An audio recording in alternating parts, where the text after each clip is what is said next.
يا أيها الذين آمنوا صلوا عليه وسلموا تسليما اللهم صل على سيدنا ونبينا ومولانا محمد وعلى آله وأصحابه أجمعين.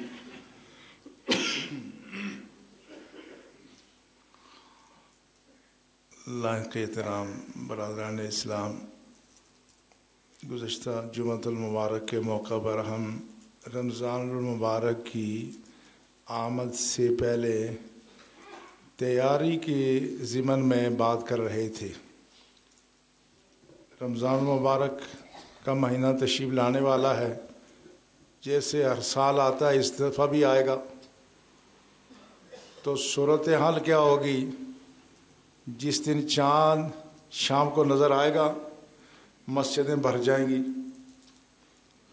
اور ایک بڑی رونق مسجدوں میں آ جاتی ہے، ماحول بڑا پرکیف سا ہو جاتا ہے۔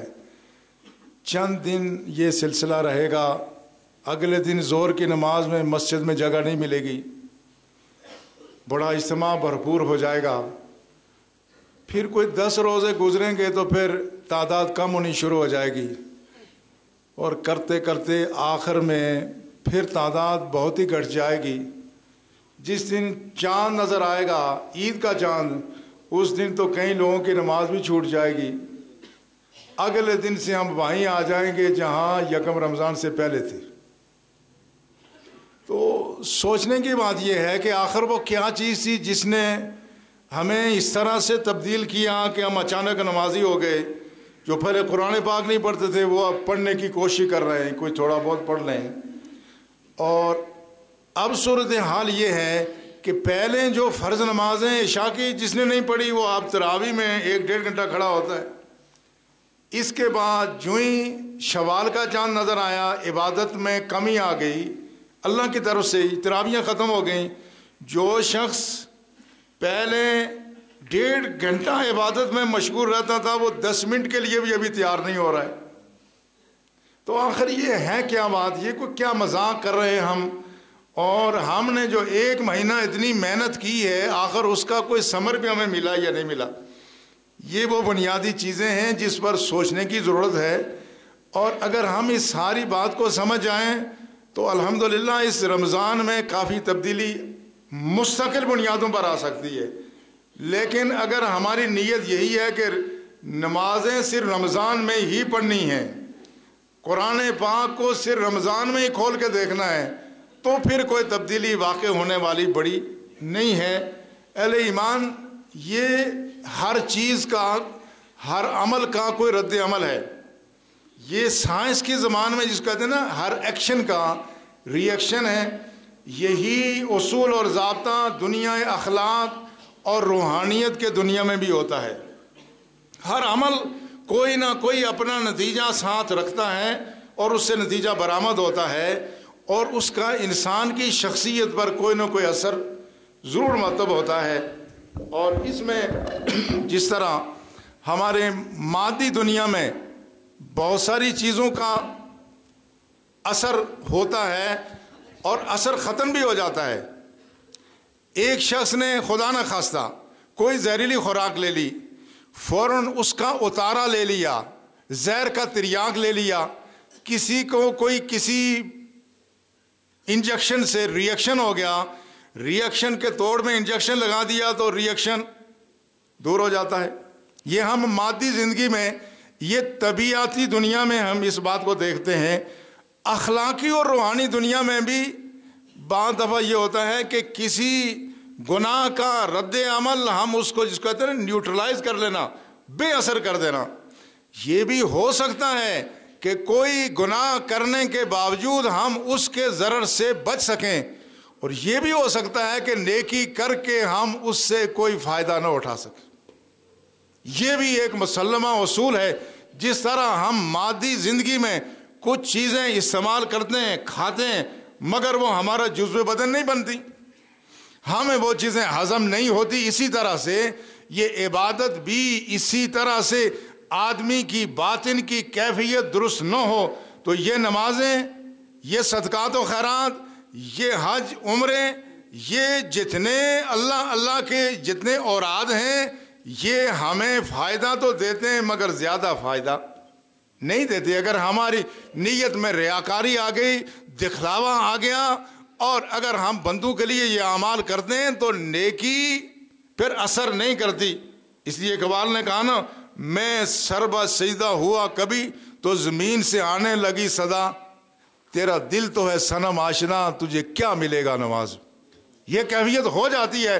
ایک آدمی صرف محض روایت سمجھ کے نماز پڑھنے آتا ہے، اس کو اس نماز کے وہ روحانی اثرات، فوائد اور برکات حاصل نہیں ہو سکتے جو نماز کو اللہ کا حکم سمجھ کر کے اللہ کے ساتھ مناجات، اللہ کے حضور حاضری کا تصور لے کے حاضر ہوتا ہے. اس کا معاملہ مختلف ہے.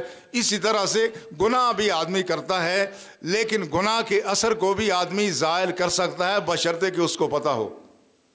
اس لیے گناہ کے اثر کو زائل کرنے کے لیے توبہ سب سے مؤثر ذریعہ ہے.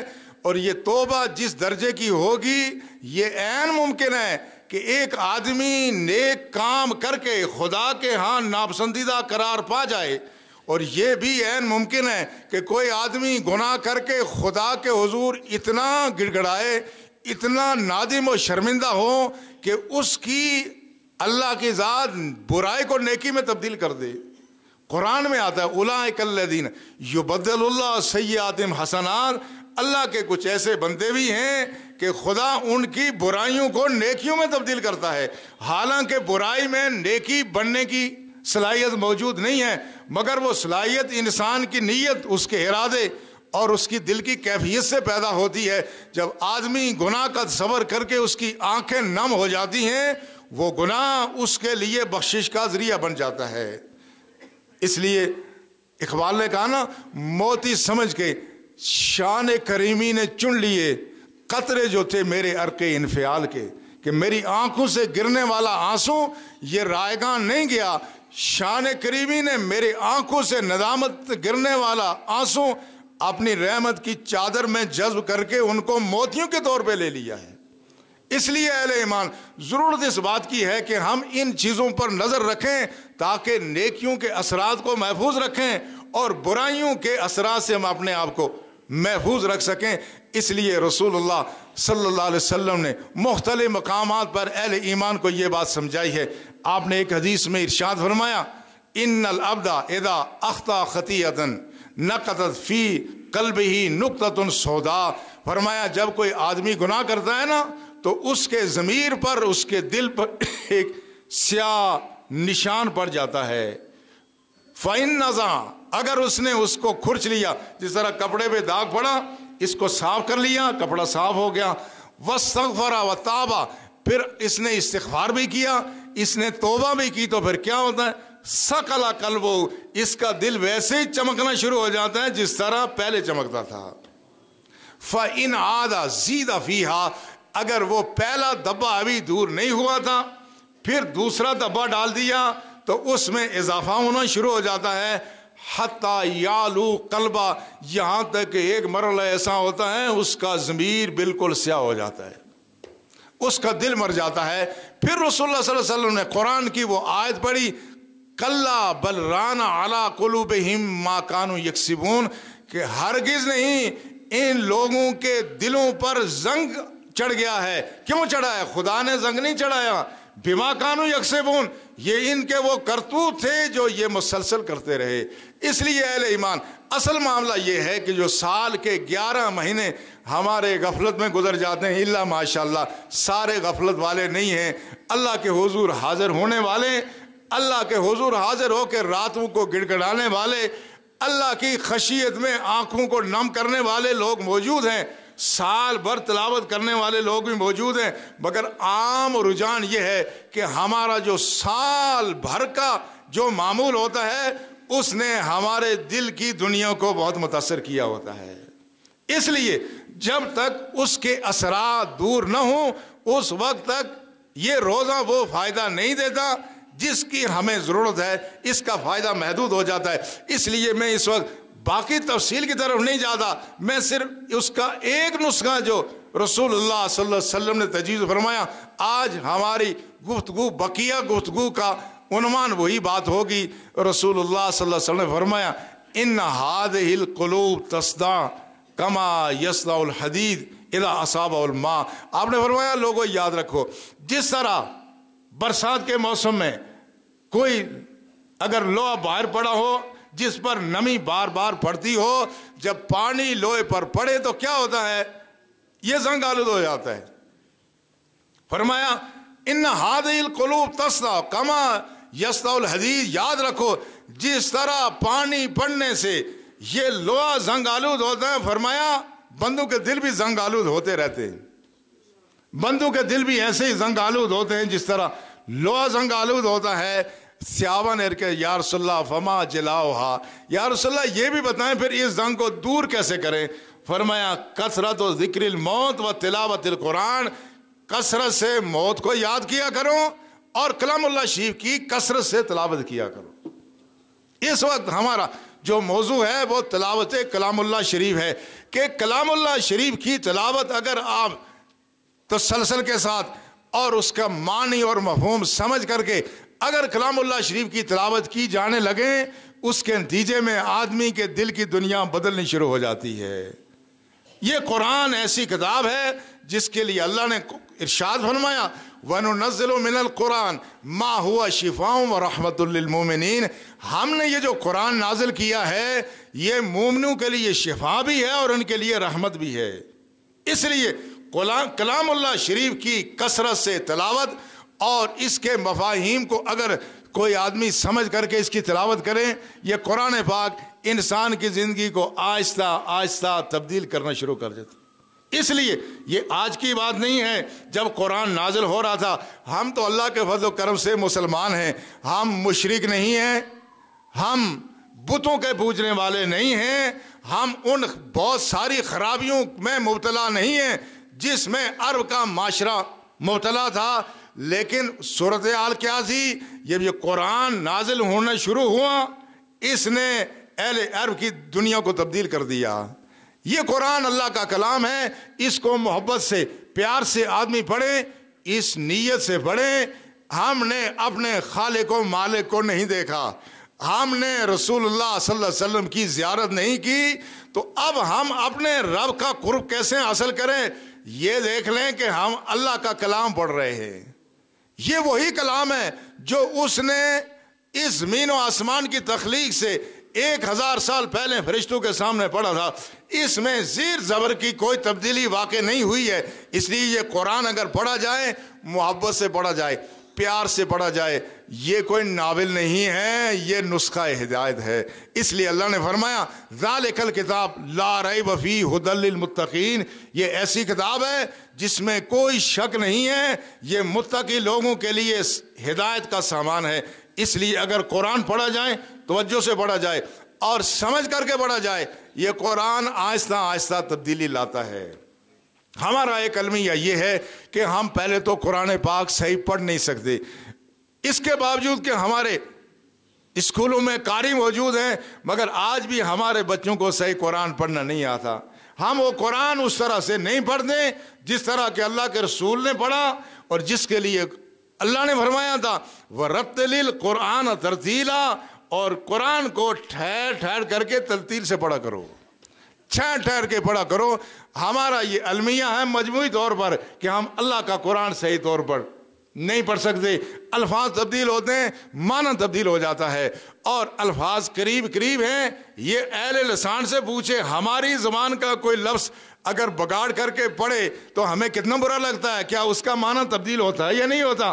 معنی تبدیل ہو جاتا ہے۔ لیکن قرآن کے معاملے میں ہم اتنے وسیع زر ثابت ہوئے ہیں، لوگ کہتے ہیں اللہ قبول کرے گا۔ یہ عجیب سا فلسفہ ہے۔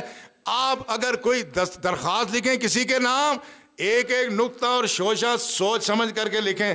آپ انٹرویو دینے جائیں ایک ایک لفظ سوچ سمجھ کر کے بولیں، لیکن جب قرآن پڑھنے کا مرحلہ آئے ہم اتنے بے غرض ہو جاتے ہیں، ہم اللہ کے قرآن کی طرف توجہ نہیں دیتے۔ اس لیے اہل ایمان ضرورت اس بات کی ہے کہ ہم قرآن کو پڑھنے کی کوشش کریں اور محض قرآن کے صرف حروف ہی نہیں ہے، محض قرآن کے الفاظ کو درست رکھنا یہی کافی نہیں ہے، بلکہ اس کو محبت سے پڑھنا ضروری ہے۔ رسول اللہ صلی اللہ علیہ وسلم نے فرمایا کہ جس شخص نے قرآن پڑھا اور وہ اس پر ثقیل ہوا، اللہ اس کو دوہرا اجر عطا فرمائے گا۔ ایک شخص رسول اللہ صلی اللہ علیہ وسلم نے پوچھا قرآن پڑھتے ہوئے قرآن کو اچھی طرح سے پڑھا کرو، تو ایک صحابی نے عرض کیا یا رسول اللہ صلی اللہ علیہ وسلم یہ اچھا کون پڑھتا ہے؟ حالانکہ وہ سارے عرب تھے، کیونکہ ان سب کا تلفظ بھی درست تھا اور ان کی قرأت بھی درست تھی، ان کی اپنی زبان میں تھا۔ تو عرض کیا یا رسول اللہ یہ سب سے اچھا قاری کون ہے؟ فرمایا اذا یقرأ اریتا انہ یخشی اللہ، جو پڑھ رہا ہونا تو نظر آئے کہ اس کے دل میں خدا کا خوف ہے۔ یہ نہیں کہ ہم جس طرح ختموں میں قرآن پڑھتے ہیں سر ننگا پاؤں پھیلائے ہوئے اور ٹیک لگا کر کے ہم پڑھتے ہیں، نہیں ایسے قرآن صاحب قرآن جس طرح قرآن پڑھتے تھے، حضرت عائشہ کہتی ہے جب یہ قرآن قلب نبی پر نازل ہوتا تھا ایسا لگتا تھا جس نے رسول اللہ کے سینے میں ہانڈی ابل رہی ہے، ایسا قرآن۔ یہ تو نازل ہونے کی کیفیت تھی، اور جب اللہ کے رسول پڑھتے تھے تو کیا کیفیت تھی؟ اگر ہم اس قرآن کو محبت سے پیار سے پڑھیں تو یہ ہمارے اندر تبدیلی لانا شروع کر دے گا۔ اللہ کے فضل یہ تبدیلی آئے گی اس لیے کہ قرآن نے خود کہا ہے، ہم نے اس قرآن کو شفا بنا کر کے بھیجا۔ دوسری جگہ فرمایا یا ایھا الناس قد جاءتکم موعظۃ من ربکم وشفاء لما فی الصدور وہدی ورحمۃ للمؤمنین، اے لوگو تمہارے پاس اللہ کی طرف سے نصیحت آ گئی ہے، اور جو دلوں کی بیماری ہے یہ اس کا علاج بھی ہے، اور یہ مومن کے لیے ہدایت اور رحمت کا ذریعہ ہے۔ اس لیے اس قرآن میں صداقت موجود ہے، اس قرآن میں وہ کیفیت موجود ہے، یہ آدمی کے دل کو تبدیل کرتا ہے، یہ دل کا زنگ بھی دور کرتا ہے، آدمی کے اخلاق میں بھی تبدیلی لاتا ہے۔ اس لیے بہت سارے صحابہ نے جب کوئی قرآنی آیت سنی، حضرت طلحہ نے یہ آیت سنی لن تنالوا البر حتی تنفقوا مما تحبون، لوگوں یاد رکھو اس وقت تک تم نیکی کو نہیں پا سکتے جہاں تک کہ اپنا پسندیدہ مال خرچ کرو۔ دیکھو یہ قرآن ہے، یہ کوئی روایات تو نہیں ہے نا۔ جب سنا تو دل کو ٹٹولا کہ میرا سب سے اچھا مال کون سا ہے، تو دل نے گواہی دی کہ تیرا فلاں باغ سب سے اچھا مال ہے۔ گئے سب سے پہلے اس کو رائے خدا میں صدقہ کیا، پھر رسول اللہ کی خدمت میں حاضر ہوئے۔ یہ پیغام ہے، یہ براہ راست دلوں پر اس کا وار ہوتا ہے، مگر یہ ایسا وار نہیں جو دل کو زخمی کرے، یہ ایسا وار ہے جو دل کو صاف کر دیتا ہے، یہ دل کو تطہیر بخشتا ہے۔ اس لیے اقبال نے کہا فاش می گویم آنچے در دل مزمرست این کتاب نیس چیز دیگر۔ اقبال کہتا ہے میں بات تجھے بتا دیتا ہوں جو میرے سینے میں راز پوشیدہ ہے، وہ کیا ہے؟ این کتاب نیس، اس کو دوسری کتابوں جیسی کتاب نہ سمجھنا، چیز دیگر ہے، یہ چیز ہی دوسری ہے، یہ اللہ کا کلام ہے۔ یہ ایسا نہیں ہے کہ جس کو آدمی پڑھے اور اس کے دل پہ اثر نہ ہو۔ وہ کہتے ہیں چوں بجاں دل رفت جان دیگر شد، چوں جان دیگر شد جہاں دیگر شد۔ کہا یہ آدمی قرآن پڑھتا ہے نا تو یہ دل کا زنگ دور کر کے آدمی کے دل کی دنیا تبدیل کر لیتا ہے۔ جب یہ دل کی دنیا تبدیل ہو جاتی ہے تو یہ سارا جہان بدلا ہوا منظر لگتا ہے۔ اس لیے اس قرآن کی بڑی خوبیاں ہیں۔ تو قرآن کو اگر آدمی محبت سے پیار سے پڑھے تو اس کے بہت سارے اثرات ہیں، اور اس میں آگے گفتگو کرنے سے پہلے یہ آپ جو ماہانہ ہمیں تعمیر مسجد و مدرسہ کے لیے چندہ دیتے ہیں، الحمدللہ ہماری تعمیر آپ کے چندے کی رفتار سے چلتی ہے، مگر ہم نے تعمیر کو آپ کے چندے کی رفتار سے پیچھے نہیں رہنے دیا، آگے لے جاتے ہیں۔ ابھی ہمارے مدرسے کا دوسرا چھت پڑ رہا ہے، کسی بڑے سرمایہ دار نے یہاں کوئی پیسہ نہیں دیا، الحمدللہ یہ آپ ہی لوگ دے رہے ہیں، اور انشاءاللہ یہ ہمارا چھت پڑنے والا ہے۔ اس کے بعد ہمارا یہ ارادہ ہے کہ رمضان شریف میں مسجد کی توسیع کا کام بھی اللہ کے فضل سے شروع ہو جائے. اس میں آپ نے نیت اور ارادہ کرنا ہے. تھوڑا سا جو آپ کے باقی جو پروگرام ہیں عید کی خریداری رمضان میں، اس میں خدا کے گھر کے لیے بھی اپنا حصہ نکالیں. ہم نے بھی ارادہ کیا ہوا اگر رمضان تک خیریت سے پہنچ گئے ہم بھی حصہ ملائیں گے.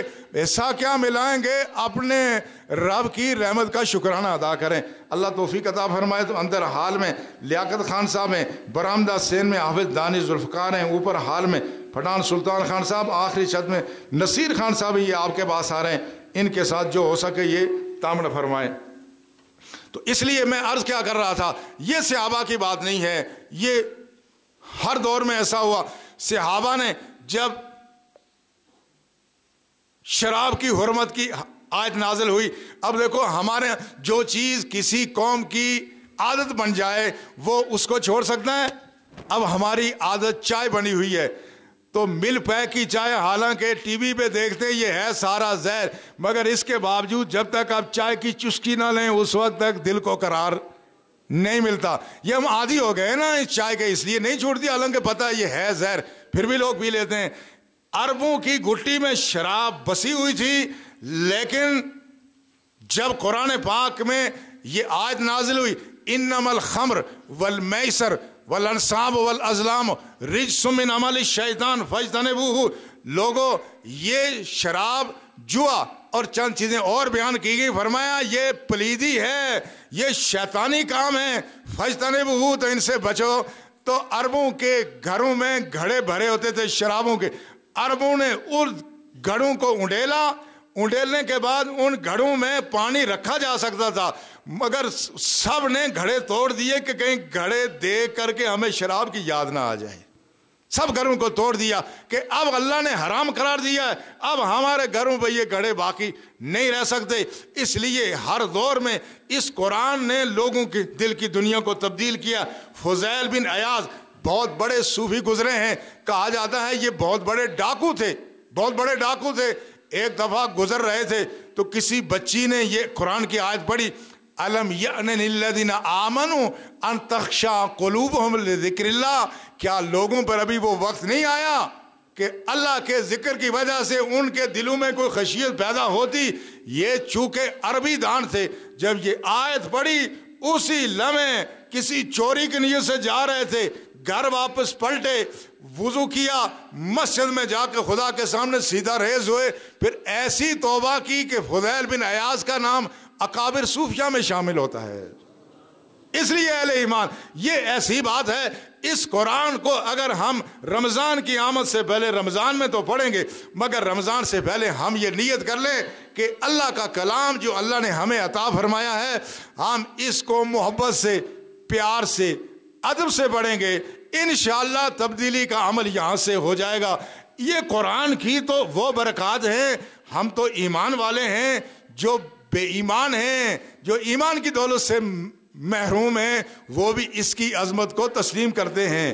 ہمارے روایتی دشمن ہندو مہاتما گاندھی کی مشہور کتاب ہے ینگ انڈیا میں وہ لکھتا ہے اس قرآن کی سب سے بڑی خوبی یہ ہے کہ یہ انسانی فطرت کے عین مطابق ہے. انسانی فطرت کے عین مطابق ہے. جہاں انسانی فطرت جس چیز کا مطالبہ کرتی ہے اس میں پہلے سے اس کا حل موجود ہوتا ہے. اور کارلائل انگریز، مشہور انگریز ہے، مستشرق ہے، جس نے ایک عرصے تک کہتا میں اپنے ہیروز کی تلاش میں تھا کہ میں تلاش کروں کہ دنیا میں میرے ہیروز کون ہیں. تو آخر میں اس نے کہا نبی کی صورت میں مجھے محمد صلی اللہ علیہ وسلم کی ذات ملی ہے. مشہور کتاب ہے اس کی. وہ کہتا ہے یہ جو قرآن ہے اس کی سب سے بڑی خوبی کیا ہے؟ وہ یہ کہ اس کی سب سے بڑی خوبی یہ ہے کہ اس میں یہ اس کے سارے احکامات عقل اور وزڈم کے عین مطابق ہیں. اس کی کوئی چیز بھی عقل کے منافی نہیں ہے. ہر بات میں ایک معقولیت ہے، منطق ہے، اس میں حکمت اور فلسفہ ہے. اور جرمنی کا مشہور شاعر گوئٹے کا نام آپ نے سنا ہوگا، اقبال نے بھی اس سے کئی مکالمے کیے ہیں عالم تصورات میں. گوئٹے یہ کہتا ہے کہ اس قرآن کی سب سے بڑی خوبی، حالانکہ وہ اس کی اصل زبان نہیں سمجھتا، کاش یہ اس کی اصل زبان سمجھتا، اس کا ترجمہ پڑھ کے وہ یہ بات کہتا ہے اگر اصل زبان آدمی سمجھے آپ نے حرم کے اماموں کو قرآن پڑھتے ہوئے زارو قطار روتے ہوئے تو سنا ہوگا۔ حرم کا امام جب قرآن پڑھتا ہے، عرب کے لوگ پڑھتے ہیں، بعض دفعہ پھوٹ کر کے روتے ہیں۔ کیوں پھوٹ کے روتے ہیں؟ وہ بات سمجھتے ہیں کہ اس میں پیغام کیا آ رہا ہے۔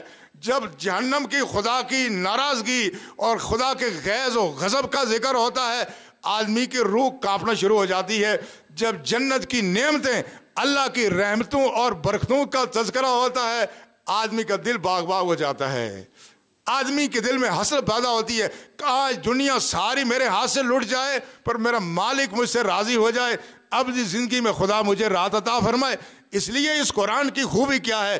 اس قرآن کی خوبی یہ ہے، میں سائنس کا موضوع ہو سکتا ہے، میں اگر یہ کہوں کہ یہ آدمی کی کیمسٹری چینج کرتا ہے تو شاید یہ بات غلط نہ ہوگی، لیکن یہ نہیں ہو تو کم از کم یہ بات تو میں کہہ سکتا ہوں، یہ آدمی کے اندر کا وجود کا کیمیائی عمل متاثر کر دیتا ہے۔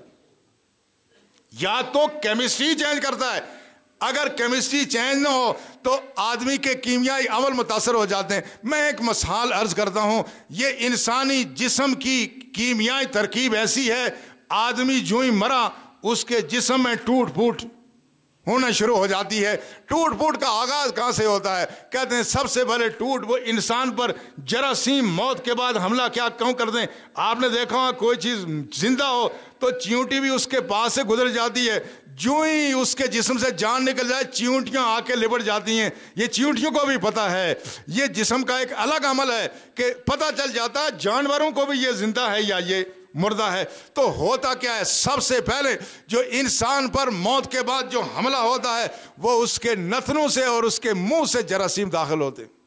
یہیں سے سب سے پہلے انسان کی جسم پر جو ٹوٹ پھوٹ کا، اس کے گلنے سڑنے کا جو عمل ہے، اس کا آغاز یہاں سے ہوتا ہے۔ مگر جو زبان ہمیشہ رب کے ذکر میں تر رہی ہے، ایسی زبان جس نے ہمیشہ جب یہ زبان کھلی اللہ کا قرآن پڑھا، اللہ اپنے قرآن کی عزت کرتا ہے، قرآن کی وجہ سے صاحب قرآن کی بھی عزت کرتا ہے۔ ایسا شخص جس نے کثرت سے کلام اللہ شریف پڑھا، یہ عین ممکن ہے کہ اللہ کی ذات قبر میں یا تو اس کو قرآن پڑھنے کی اجازت دے گی یا اس کو قرآن سننے کی اجازت دے گی۔ یہ اپنا اپنا مرتبہ ہے، ایک اصول فارمولہ نہیں ہے۔ بندوں کا اخلاص اپنے اپنے درجے کا ہے، ان کی محبت اور پیار اپنے اپنے درجے کی ہے، مگر جس کی جتنی محبت ہوگی اس کی چاہت کے مطابق جو چاہے گا میں قرآن پڑھوں، خدا اس کو قرآن پڑھنے کی اجازت دے گا، جو چاہے گا میں قرآن سنوں، خدا اس کو قرآن سننے کی اجازت دے گا۔